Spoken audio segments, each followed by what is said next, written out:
My name is Lynn Kinst. I'm the Executive Director of the Hemophilia Council of California, and want to welcome you to this evening's webinar, Got Diagnosis, Women with Bleeding Disorders, which is part of our Public Policy and Advocacy webinar series. Unfortunately, because this is a question that has come up in the past, unfortunately, GHPP does not provide coverage for diagnostic appointments or testing. So in order to qualify for GHPP, you must have a diagnosis and have that documented properly, and then, go through the rest of the process in order to get GHPP. I know that there was a comment that somebody said they had a diagnosis and they still haven't been able to access GHPP. We have had some women who have had difficulty getting their GHPP applications approved. And I've really, as I've been dialoguing with GHPP about that recently, and we've been able to get a few of those decisions reversed, I think some of that has to do with the language, again, that we're talking about. So GHPP is going to look at things like factor levels and need that testing in order to qualify a patient, as well as the doctor's notes, etc.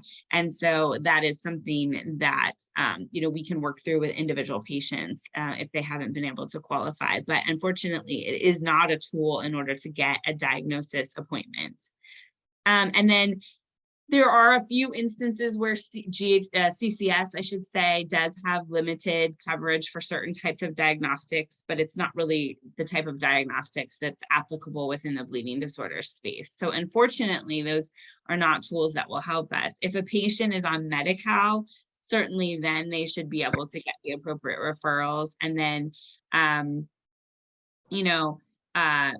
private insurance is kind of hit or miss depending on your insurance, etc. So somebody asked what GHPP was. Good question. I apologize for not describing that first. It's the Genetically Handicapped Persons Program, and it's a program in California that allows patients with a handful of rare chronic conditions to qualify for some medical coverage that other adults typically aren't able to qualify for. CCS is California Children's Services, and it provides coverage for children that have sort of rare, chronic, and acute medical conditions.